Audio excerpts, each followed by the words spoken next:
नमस्कार। व्यक्ति विषय र विशेषमा तपाईलाई स्वागत छ। म गोविन्द खड्का। यो कार्यक्रम नेपाल एफएम नेटवर्क र रेडियो क्यान्डिडेटमा पनि अहिले तपाईँ प्रत्यक्ष सुनिरहनु भएको छ। आज हामी व्यक्ति विषय र विशेषमा नेकपा माओवादीले चलाइरहेको जनतासँग माओवादी विशेष रूपान्तरण अभियान, प्रधानमन्त्रीको चीन भ्रमणसँग जोडेर छलफल गर्दैछौँ। आज हामीसँग छलफल गर्न नेकपा माओवादी केन्द्रका महासचिव देवप्रसाद गुरुङ हुनुहुन्छ। यहाँलाई स्वागत छ कार्यक्रम व्यक्ति विषय र विशेषमा। धन्यवाद। सन्चै हुनुहुन्छ? ठिकै छ। यहाँहरू अहिले जनतासँग माओवादी रूपान्तरण अभियानमा हुनुहुन्छ, जनताका बीचमा जानुभएको छ। रूपान्तरण भन्ने शब्दसँगै लिएर जनताको बीचमा जानुभएको छ। रूपान्तरण किन र के कसैले लिएर जनताको बीचमा जानुभएको छ? अब यो रूपान्तरण भन्ने पदावली प्रयोग गर्नुको पछाडिको कारण चाहिँ पार्टी र जनताको बीचको रिलेसनलाई, सम्बन्धलाई सुदृढ गर्ने कुरा नै हो। अब यो अहिलेको जो मुलुकको जो कार्यभार पुरा गर्नुपर्ने आवश्यकता छ, यो प्रक्रियामा निर्वाचन, सदन, सरकार हुँदै शान्तिपूर्ण ढङ्गले संविधानले परिलक्षित गरेका मुद्दाहरूलाई सम्बोधन गर्ने प्रक्रियामा जो गइरहेको चाहिँ छ, यो प्रक्रियामा जनतासँगको सम्बन्धलाई पनि उत्तिकै घनिष्ठ सम्बन्ध जोड्दै जान जरुरी छ। भनेको जनतासँग तपाईहरु टाढा रहनुभयो, जनतासँगको सम्बन्ध टुट्यो र अब जनतासँगको सम्बन्धको हिसाबले टुट्यो नै भन्ने अवस्था त होइन, तर जति सम्बन्ध जोडिनुपर्ने हो त्यो ढङ्गले सम्बन्ध जोड्ने प्रक्रियामा सायद अलि केही कमीहरू अनुभूति गरेको हुनाले चाहिँ जनतासँगको सम्बन्धलाई घनिष्ठ रूपले जोड्ने कुरामा बढी जोड दिइरहेको अवस्था हो। खास गरिकन यो पछिल्लो समयमा सरकार गठन, अध्यक्ष कमरेडको नेतृत्वमा सरकार गठन भइसकेपछि सरकारको नेतृत्वमा जे जस्ता राज्यलाई शुद्धिकरण गर्ने अभियानहरू चलिरहेको चाहिँ छ, यसले राज्यलाई पनि शुद्धिकरण गर्ने, पार्टीलाई पनि शुद्धिकरण गर्ने भनेर जसरी अभियान चलिरहेको चाहिँ छ, निश्चित रूपले यो अभियान सकारात्मक ढङ्गले एउटा अगाडि बढिरहेको चाहिँ छ। तर यो अभियानसँग जनताको विचार भावना पनि जोड्दै लैजान जरुरी छ। जनतामा त्यही ढङ्गले सम्प्रेषण गर्न जरुरी छ। सरकारले गरेका काम कारबाहीहरूको सन्दर्भमा जनतासँग पनि जोड्न आवश्यक छ। त्यस कारणले गर्दाखेरि सरकारले जुन प्रकारका सकारात्मक कार्यहरू गरिरहेको चाहिँ छ, त्यो जनताको बीचमा पनि सम्प्रेषण गर्नुपर्छ र सिङ्गो जनताको बीचको एकताले नै वास्तवमा कुनै पनि काम कारबाहीहरू, अभियानहरू सफल हुने हो। भनेको अहिले यहाँहरू जनताको बीचमा हामीले सरकारमा अहिले बसेर यो काम गर्दैछौँ भन्नुहुन्छ कि हामीले हिजो तपाईहरुको गाउँमा रहँदा, तपाईहरुको घरमा बास मागेर बसिरहँदा, आन्दोलन गर्दा जे भनेका थियौँ त्यो गर्न सकेनौँ, यो कारणले गर्न सकेनौँ, अब हामी गर्छौँ, फेरि हामीलाई पत्याइदिनुहोस् भन्नुहुन्छ? अब यो सबै कुराहरू नै हुने हो चाहिँ आखिरमा छलफलको क्रममा, बहसको क्रममा सबै कुराहरूलाई नै तपाईको जोडेर जाने विषय नै हो। रूपान्तरण भनेको पहिलो कुरा त विचारकै तहमा एकरूपतामा, बुझाइमा विकास गर्ने कुरा हो। दोस्रो कुरा अब राज्यमा भइरहेका काम कारबाहीहरूको सन्दर्भमा जनतासँग जीवन्त रूपले अन्तर्क्रिया गरेर चाहिँ एउटा जनताको विचार भावनासँग पनि जोड्दै लैजाने कुरा हो। तेस्रो कुरा पार्टीका नेता कार्यकर्ताहरूको जीवनशैलीमा पनि चाहिँ सुधार गर्दै लैजाने कुरा हो। किन त भन्दाखेरि जीवनशैलीमा अहिलेको आन्दोलनको स्वरूपले जुन प्रकारको जीवनशैलीको माग गर्छ, त्यो अनुसारको जीवनशैली रूपान्तरण गर्दै पनि लैजान जरुरी हुन्छ भन्ने कुरा पनि हो। अब त्यसमा जुन तपाईहरुको पार्टीको थुप्रै भित्र बहसको विषय पनि छ, विवाद भइरहेको विषय पनि छ। जीवनशैली अलिकति नेकपा माओवादी कम्युनिस्ट चरित्रको भएन। जुन हामीले हिजो भनेका थियौँ, जनतासँग हामी जसरी भिजेका थियौँ, त्यो जीवनशैलीभन्दा हामी धेरै माथि टाढा भड्किलो जीवनशैलीमा गयौँ भनेर तपाईहरुको भित्र पनि बहस भइरहेछ। अब त्यो रूपान्तरण चाहिँ त्यो जीवनशैलीलाई फेरि पुरानो जीवनशैली, तपाईहरुले भन्ने गरेको जीवनशैली, कम्युनिस्ट आचरणको जीवनशैलीमा तपाईहरुले फर्काउन सक्नु होला र नेता कार्यकर्तालाई? अनि यो त यस्तो हो, पहिलो कुरा त विचार सिद्धान्त आदर्श नैतिक मूल्य मान्यताको हिसाबले कम्युनिस्ट आन्दोलनको विकल्प छैन, कम्युनिस्ट विचारको विकल्प छैन। त्यो विचार त छोडिसक्नु कारणले गर्दाखेरि अब व्यवहारले त त्यसै भन्छ। त्यो त यहाँको तर्क होला, व्यवहारले त्यसै भन्छ, यहाँको तर्क होला, यहाँको चाहिँ विचार होला। तर यथार्थतामा कम्युनिस्ट विचारको आधारमा, मार्क्सवाद लेनिनवाद माओवादको आधारमा, कम्युनिस्ट विचारको आधारमा नै हामी लागिरहेका चाहिँ छौँ। आन्दोलनका स्वरूपहरू परिवर्तन भएका चाहिँ छन्, सङ्घर्षका स्वरूपहरू परिवर्तन भएका चाहिँ छन्। त्यसकारणले मुलुकको राष्ट्रिय राजनीतिको परिस्थितिमा भएका फेरबदलहरू परिवर्तनहरूको आधारमा चाहिँ हामीले आन्दोलनका स्वरूपहरू परिवर्तन हुने कुरा एउटा पाटो हो, तर विचार नै परिवर्तन गर्ने कुरा अर्को कुरा हो। त्यसकारणले विचारको तहमा परिवर्तन भएको भन्ने कुरा यहाँलाई जो लागेको छ त्यो यथार्थसम्मत विषय होइन, तथ्यसम्मत विषय होइन। परिवर्तन भयो भन्दा पनि तपाईँले त्यो विचार छोड्नुभयो, त्यो विचारबाट स्खलित भएर मार्क्सवाद लेनिनवाद माओवाद भनेको चाहिँ एउटा वैज्ञानिक विचार हो। वैज्ञानिक विचार भनेको गतिशील हुन्छ, परिवर्तनशील हुन्छ, स्थिर रूपमा हेर्ने विषय होइन। समाज विकासको प्रक्रियामा समाजमा चल्ने वर्ग समाजको प्रक्रियाको स्वरूपहरूमा अदलाबदली भइरहेका हुन्छन्। उत्पादन सम्बन्धको आधारमा वर्ग सङ्घर्षका स्वरूपहरूको चाहिँ चरित्रहरूमा अदलाबदली भइरहेका हुन्छन् र त्यो परिस्थितिलाई नै ठिक ढङ्गले आङ्कलन गरेर त्यसलाई ठिक ढङ्गले ह्यान्डलिङ गर्दै जाने कुरा नै हो कम्युनिस्ट पार्टीले चाहिँ। त्यस कारणले गर्दाखेरि अहिले जे जस्तो गरिरहेको चाहिँ छ त्यो मार्क्सवाद लेनिनवाद माओवादको विचारको आधारमा नै गरिरहेको विषय हो। त्यस कारणले गर्दाखेरि सङ्घर्षका स्वरूपहरू पक्कै पनि फरक छन्। सङ्घर्षका स्वरूपहरू विभिन्न मुलुकहरूको आफ्नो आफ्नो विशेषता अनुसारको चाहिँ हुन्छ। सबै ठाउँमा एउटै रूपमा एउटै प्रकृतिका हुन्छन् भन्ने चाहिँ होइन। त्यो मुलुकको विशिष्ट अवस्थाहरूले चाहिँ मतलब निर्धारण गर्ने विषय। अहिले पनि यहाँहरूले कुनै किसिमको सङ्घर्ष गरिरहनु भएको छ र? सङ्घर्ष त केही तपाईँ सङ्घर्ष हो भने अघि यहाँले भनेको पार्टीका नेता आफू व्यवस्थित हुने सङ्घर्ष चाहिँ अलिक बढी गरे जस्तो देखिन्छ। अघि तपाईँले जुन विचारको कुरा गर्नुभयो त्यो विचारमा टेकेर गरेको सङ्घर्ष अहिले के हो त?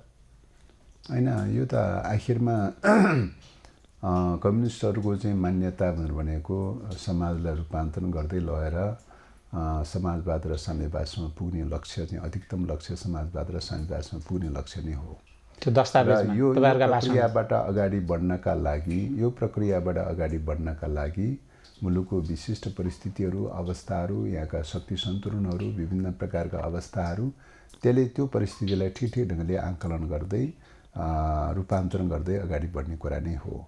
त्यसो भएको हुनाले चाहिँ अब अहिलेको परिस्थितिमा तपाईँको मुलुकमा अब नेपाल लामो समयदेखि अर्धशान्ति र अर्ध औपनिवेशिक अवस्थाबाट गुज्रिँदै आइरहेको पृष्ठभूमिमा सामन्तवादको प्रतिनिधित्व गरिरहेको अब राजतन्त्र त विस्थापित भइसकेको छ। एउटा च्यालेन्ज अथवा एउटा चुनौती त एक प्रकारले समाप्त भएको चाहिँ छ। तपाईँहरूका लागि भयो, जनताले त फेरि अर्का राजाहरू जन्मे भन्दैछन्। कुरा चाहिँ तपाईँको के हो त भन्दाखेरि अर्ध उपनिवेशको रूपमा रहेको एकाधिकार दलाल पुँजीवादको प्रभुत्व त समाप्त भएको छैन। त्यो त जिउका त्यो नै छ। त्यो पार्टीभित्र तपाईँहरूभित्र पनि छ। जबसम्म तपाईँको एकाधिकार दलाल पुँजीवादलाई विस्थापित गर्न सकिँदैन तबसम्म तपाईँको मुलुकमा आमूल परिवर्तन त हुँदैन चाहिँ, होइन। पार्सियली रूपमा त अब सामन्तवादको विस्थापनाले चाहिँ पार्सियली रूपमा त परिवर्तन भएको छ, तर आमूल परिवर्तनको लागि चाहिँ एकाधिकार दलाल पुँजीवादको चाहिँ विस्थापन नभइकन चाहिँ आमूल परिवर्तन त हुँदैन। त्यस कारणले पुँजीवादको स्वरूप तपाईँहरूको पार्टीभित्र पनि छ।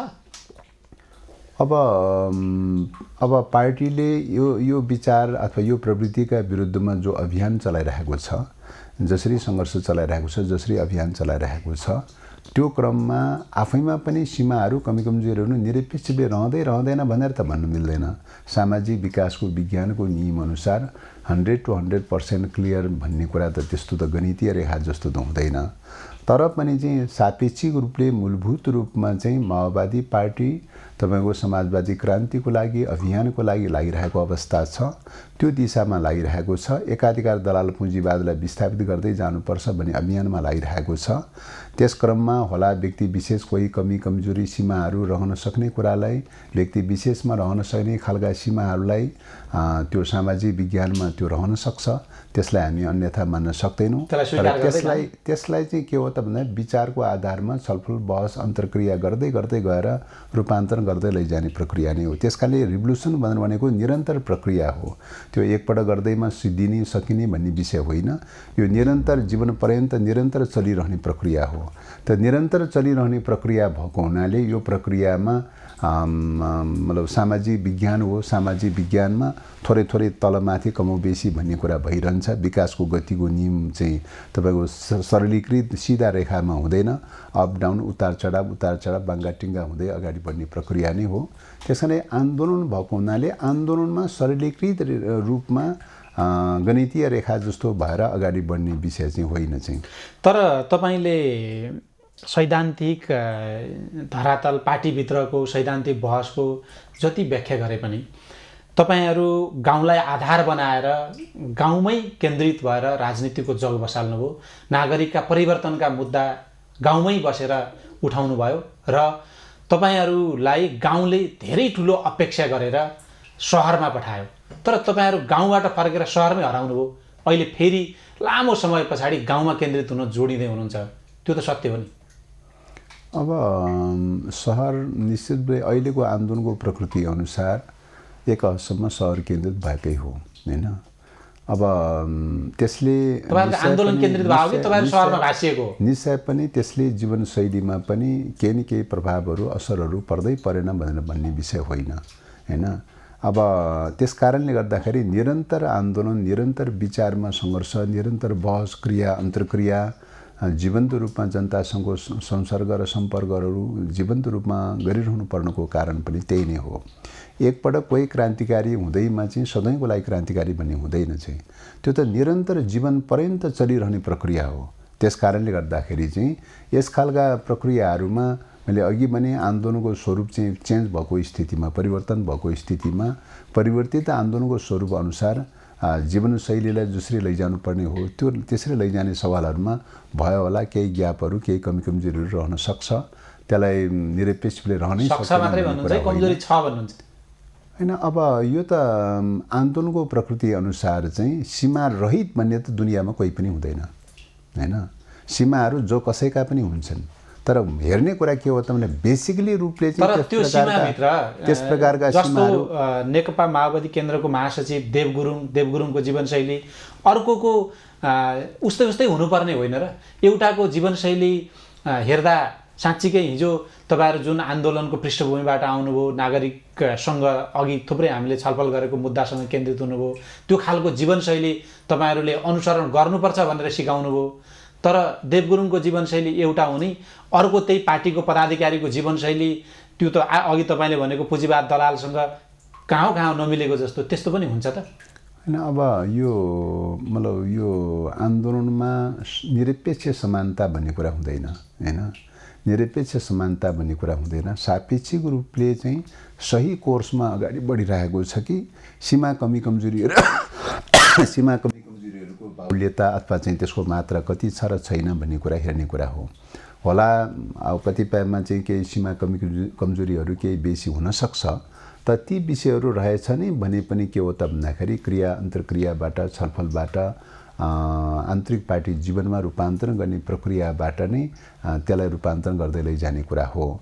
रूपान्तरणको प्रक्रियामा कुनैको चाहिँ कसैमा शीघ्रतर रूपमा रूपान्तरण हुन सक्ला, कसैमा धीमा होला हैन। यो खालका विकासका गतिका नियमहरू चाहिँ निरपेक्ष समानता भन्ने चाहिँ हुँदैन। त्यो सामाजिक विज्ञानको विकासको क्रममा चाहे त्यो पनि प्रतिस्पर्धा आन्दोलनकै एउटा स्वरूप हो। चाहे रुसको क्रान्तिको चाहिँ हिस्ट्रीलाई हेरौँ, चाहे चीनको क्रान्तिको हिस्ट्रीलाई हेरौँ, चाहे अरू मुलुकहरूको चाहिँ क्रान्तिको हिस्ट्रीलाई हेरौँ, क्रान्तिको चरित्र, आन्दोलनको चरित्र, स्वरूप भनेर भनेको के हो त भन्दा एउटै रूपमा हुन्छ भन्ने होइन। थुप्रै अप डाउन घुम्तीहरू मोडहरू पार गर्दै गर्दै जाने प्रक्रिया हो। त त्यसकारणले गर्दाखेरि मूलभूत रूपमा वैचारिक रूपले सही दिशा पक्रिरहँदासम्म चाहिँ कयौँ सीमा कमी कमजोरीका बावजुद पनि अन्ततगत आन्दोलन सफल हुन्छ। त्यही प्रक्रियाबाट अगाडि बढ्छ। विचार, राजनीति र सिद्धान्तलाई नै छोड्न थाल्यो भनेदेखि त चाहिँ आन्दोलनको दिशा विहीन हुन्छन् र गन्तव्यमा त पुग्न सक्दैन।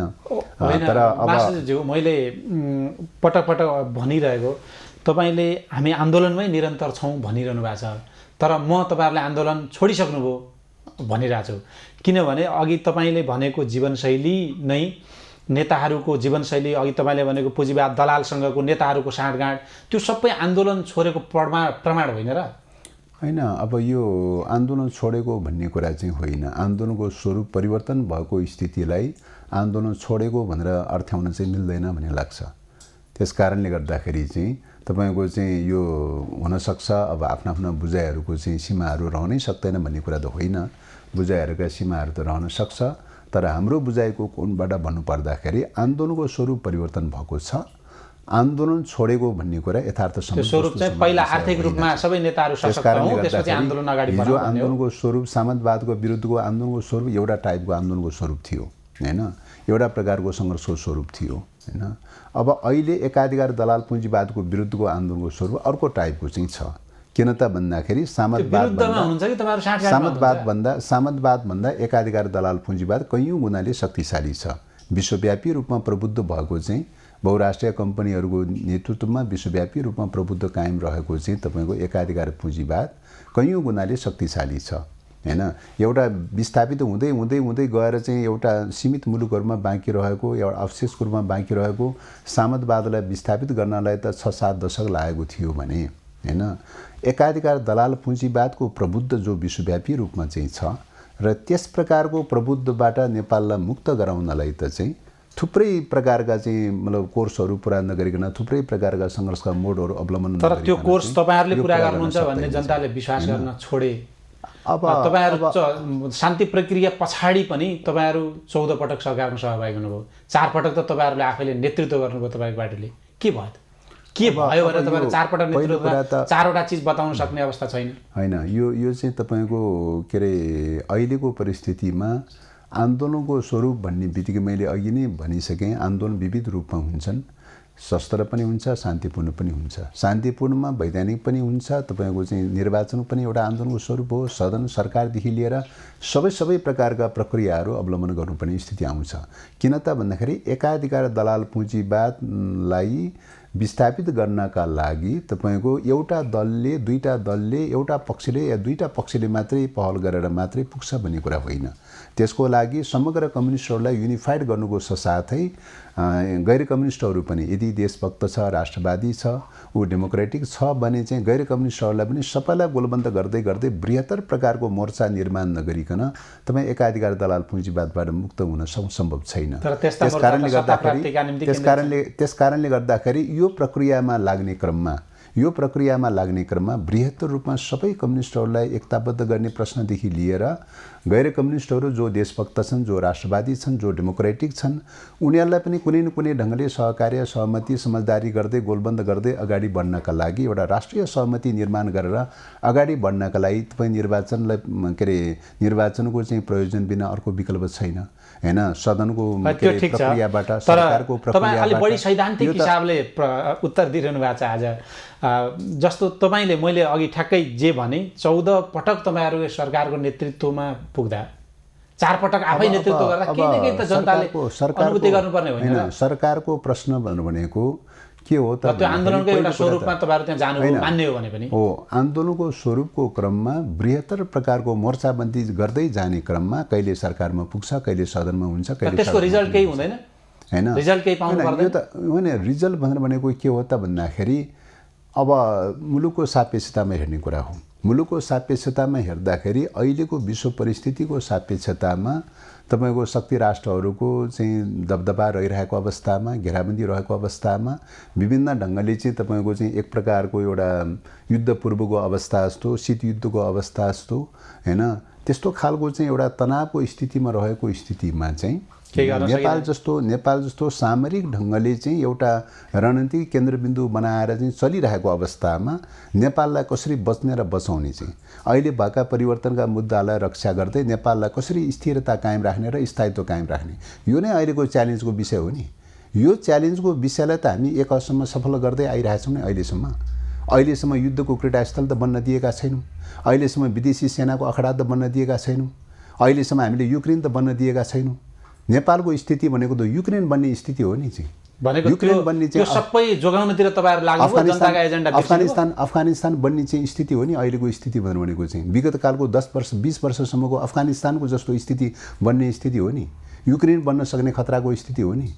त्यो स्थितिबाट त कमसेकम बचाएर चाहिँ हिजो चाहिँ तपाईको चाहिँ सम्झौता गरेर जे जस्ता परिवर्तनका मुद्दाहरू सम्बोधन भएको छ, संविधान लगायतका जे जस्ता परिवर्तनका मुद्दाहरू छन् त्यसलाई स्थिरता साथ कार्यान्वयन गर्ने, निरन्तरता दिने, स्थिरता स्थायित्व कायम राख्ने, सबै दलहरूको बीचमा कमसेकम राष्ट्रियताको मुद्दामा सहमति सहकार्य समझदारी गर्दै एउटा राष्ट्रिय सहमति जुटाउँदै गएर चाहिँ मुलुकमा आन्तरिक रूपमा द्वन्द्व हुन नदिने, आन्तरिक रूपमा विग्रह हुन नदिने, मुलुकको राष्ट्रिय अस्मितालाई रक्षा गर्नलाई चाहिँ तपाईको चाहिँ सबै प्रकारका दलहरूलाई पनि सहकार्यमा ल्याउन जरुरी छ। सबै प्रकारका कम्युनिटीहरूलाई पनि बहुजातीय बहुक्षेत्रीय विविधतायुक्त भएको मुलुकमा सबै कम्युनिटीलाई पनि सहकार्यमा ल्याउन जरुरी छ। सबै दलहरूलाई पनि कुनै न कुनै ढङ्गले सहकार्यमा ल्याउन जरुरी छ।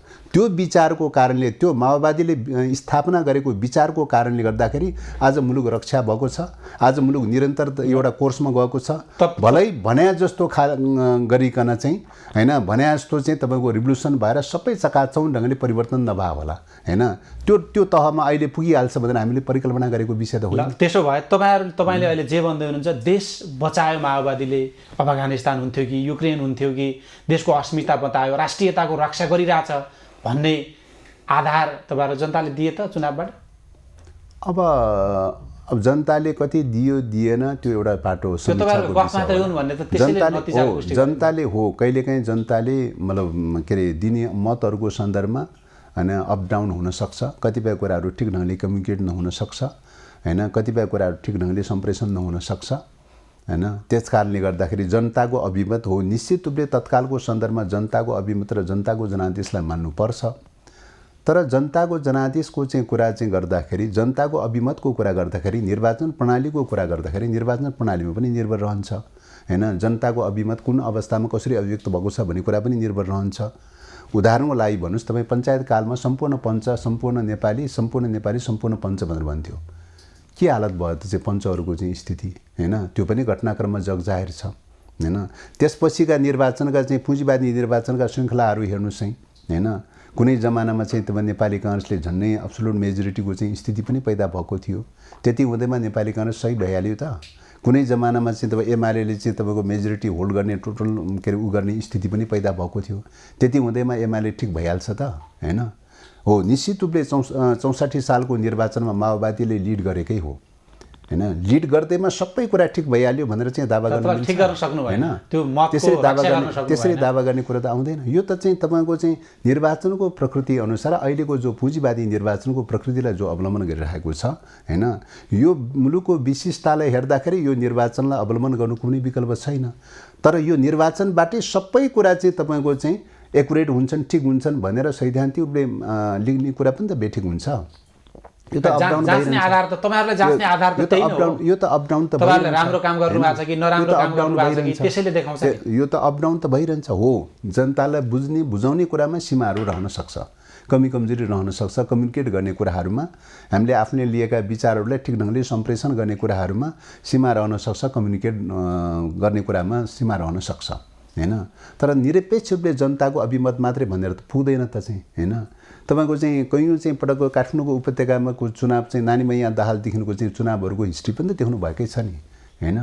अहिले पनि चाहिँ थुप्रै चाहिँ घटनाक्रमहरू देखिरहनु भएकै छ हैन। स्वतन्त्र पार्टीको नामबाट चाहिँ कुन विचार हो, कुन सिद्धान्त, कुन आदर्श हो, मूल्य मान्यता हो भन्ने कुराहरूदेखि लिएर चाहिँ थुप्रै घटनाक्रमहरू त देखिरहनु भएको छ। तपाईहरुले बढी आदर्शका सिद्धान्तका कुरा गर्नु छ, जनताले डेलिभरी खोजिरहेछ। त्यसकारणले गर्दाखेरि जीवनशैलीको परिवर्तन खोजिरहेछ। त्यसकारणले पहिलो कुरा के हो त भन्दाखेरि निर्वाचन नै हो निश्चित रूपले तत्कालको सन्दर्भमा त, राजनीतिक रूपले तत्कालको सन्दर्भमा त आधार त त्यही नै हो, निर्वाचनै हो। तर सैद्धान्तिक रूपले र रणनीतिक दृष्टिकोणले हेर्दाखेरि निर्वाचन मात्रै सबथोक होइन रहेछ भन्ने कुरा त हिस्ट्रीले पुष्टि गरिरहेको छ नि, एउटा पाटो त्यो। दोस्रो कुरा जनताको चाहिँ आशा अपेक्षा र आकाङ्क्षाको प्रश्न हेर्ने हो भने अहिलेको चाहिँ सोच र विचारको कोणबाट हेर्ने हो भने उपभोक्तावाद हावी छ, उपयोगितावाद हावी छ, उपभोक्तावाद हावी छ हैन। व्यक्ति केन्द्रित प्रकारको चाहिँ निजी स्वार्थ केन्द्रित प्रकारका ट्रेन्ड टेन्डेन्सीहरू हावी छ।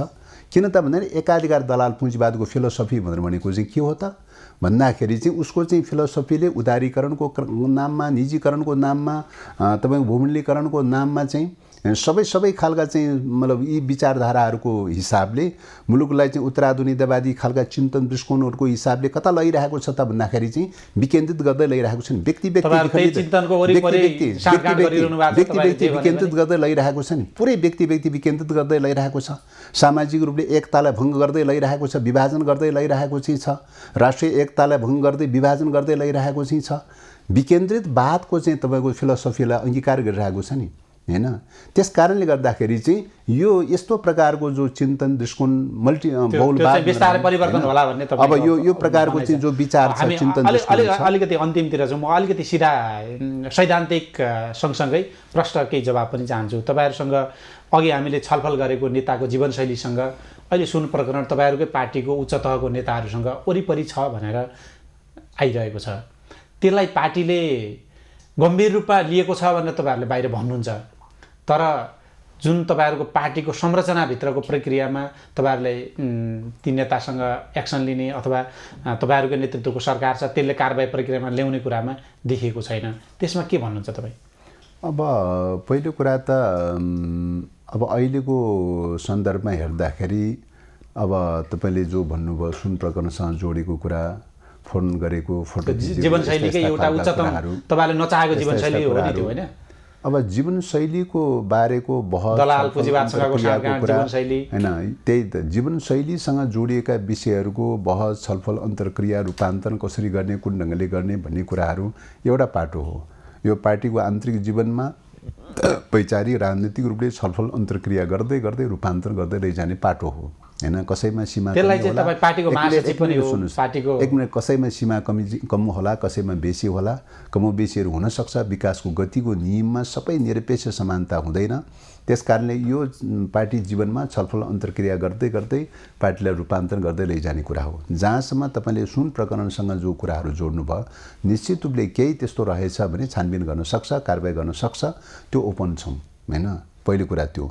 दोस्रो कुरा अहिलेको सन्दर्भमा तपाईँको प्रचलित कानुनको हिसाबले हेर्दाखेरि, अहिलेको पृष्ठभूमि सन्दर्भको हिसाबले हेर्दाखेरि तपाईँको फोटो खिच्दैमा कोही अपराध ठहरिन्छ, कसैले फोन गर्दैमा कुनै अपराध ठहरिन्छ। नेपालको कानुन होइन, तस्कर भनेर चाहिँ निधारमा लेखिरहेको त हुँदैन त, फोनमा चाहिँ फोन नम्बरमा लेखिरहेको त हुँदैन त तस्कर भनेर त। फोन त हजारौँ मान्छेसँग भइरहेका हुन्छन्, फोन हुँदैमा चाहिँ तब अपराधी दोष ठहरिन्छ। फोन के कारणले भयो, किन भयो, के का लागि पटक पटक एउटै विषयका लागि 22 पटक 23 पटक 100 पटक गरियो भन्ने हो। छानबिन हुन सक्छ, छानबिन गर भनेर त भनिरहेकै छौँ त, हैन। छानबिन हुन सक्छ, कुनै डाउट लाग्छ भने छानबिन गरे हुन्छ भनेर त भनिरहेकै छ। तर छानबिन गर्नलाई चाहिँ अपराध करार जोगाउने प्रयास पनि गरिरहेको। अपराध करार गर्नका लागि त तपाईँको के हुन्छ त भन्दाखेरि, तस्कर हो भने वस्तुगत रूपले नै कुन वस्तु गैर कानुनी वस्तु कति लेने देन गरे, के गरे भनेर त अब्जेक्टिभ रूपले त देखिनु पर्यो नि, अब्जेक्टिभ रूपले देखिनु पर्यो नि। कसैसँग चाहिँ तपाईँको फोन गरेको छ भन्ने कुराको आधारमा अपराध दोष त ठहरिँदैन त चाहिँ। कसैसँग फोटो खिचेको छ भन्ने कुराको आधारमा अपराध दोष त ठहरिँदैन त चाहिँ। त्यति मात्रै हो। त्यस कारणले गर्दाखेरि यो चाहिँ ढङ्गले जसरी चाहिँ तपाईँको चाहिँ प्रचारबाजी भइरहेको छ, कतिपय कुराहरू राजनैतिक रूपले चरित्र हत्या गर्नलाई पनि भइरहेको छ भन्ने लाग्छ। सत्य तथ्यमा खोजी गर्नुभन्दा राजनीतिक रूपले चरित्र हत्या गर्नलाई पनि यो भइरहेको छ भन्ने देखिन्छ। त्यस कारणले गर्दाखेरि तपाईँहरूको पार्टीको संलग्न उच्च तहका नेताका छोराहरूको बयानबाट प्रश्न भइसक्यो नि, यो आरोप मात्रै हो कि चरित्र मात्रै हत्या हो कि साँच्चीकै कनेक्सन छ? त्यही त, त्यो कोही दोषी रहेछ भने छानबिन गरे हुन्छ। छोराहरू दोषी रहेछ भन्ने कुराको आधारमा सबै परिवार दोषी हुनुपर्छ भन्ने जरुरी त हुँदैन त, हैन। कोही व्यक्ति परिवारको कोही एकजना भन्ने व्यक्ति चाहिँ दोषी हुँदैमा सबै परिवारलाई दोषाउन त मिल्दैन त, हैन। सँगै बस्नुपर्छ, सँगै खानुपर्छ, सँगै सुतेका हुन्छन्, हैन। कोही फोन गर्छन्, कोही फोटो खिच्छन्, कोही के गर्छन्, कोही काममा सँगै लागिरहेका हुन्छन्। त्यति हुँदैमा चाहिँ दोषी ठहरिन्छ कोही चाहिँ मान्छे। त्यसकारणले यो त चाहिँ तपाईँको सामान्यतः दोषी ठहर्नका लागि वस्तुगत रूपले गैर कानुनी वस्तुहरू लेने देन गरेको चाहिँ अब्जेक्टिभ रूपले लेने देन गरेको प्रुफ हुनु पर्यो। हस्, प्रमाणित होला। त्यसका निम्ति तपाईँहरू सपोर्ट गर्नुहोला। आज अलिकति चीन भ्रमणको विषयमा पनि छलफल गर्ने उद्देश्य थियो, समय सकियो। त्यसकारण आज व्यक्ति विषय र विशेषमा हामीले जुन माओवादी जनतासँग रूपान्तरण अभियान चलाइरहेको छ त्यसको सैद्धान्तिक वरिपरि रहेर छलफल गऱ्यौँ। समय र संवादका लागि यहाँलाई धन्यवाद। धन्यवाद। आज हामीले नेकपा माओवादी केन्द्रका महासचिव देवप्रसाद गुरुङसँग माओवादीको रूपान्तरण र माओवादीभित्र देखिएको जीवनशैलीको प्रसङ्गलाई जोडेर छलफल गऱ्यौँ। आजका लागि व्यक्ति विषय र विशेषको समय सकिएको छ। भोलि हामी नयाँ विषय र व्यक्तिसहित आउनेछौँ। तबसम्मका लागि हेर्दै रहनुहोला खबरभित्रको खबर। नमस्कार।